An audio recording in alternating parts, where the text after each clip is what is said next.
بسم اللہ الرحمن الرحیم۔ یاسین شریف کی برکات۔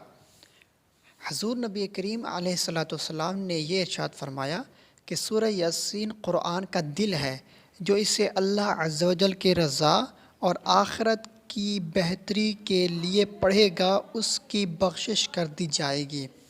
مزید آپ علیہ السلام نے فرمایا، ہر چیز کا ایک دل ہے، قرآن کا دل سورہ یاسین ہے۔ جو ایک مرتبہ سورہ یاسین پڑھے گا اس کے لیے 10 مرتبہ قرآن پڑھنے کا ثواب لکھا جائے گا۔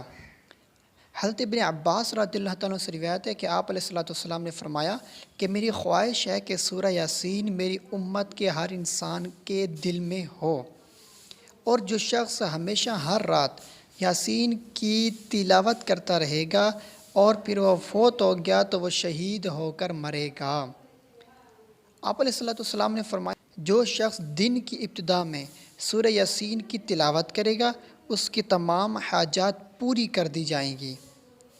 اور حضرت ابن عباس رضی اللہ تعالیٰ عنہ فرماتے ہیں، جو شخص بوقت صبح سورہ یاسین کی تلاوت کرے اس دن کی آسانی اسے شام تک عطا کی گئی، اور جس شخص نے رات کی ابتدا میں اس کی تلاوت کی اسے صبح تک اس رات کی آسانی دے دی گئی۔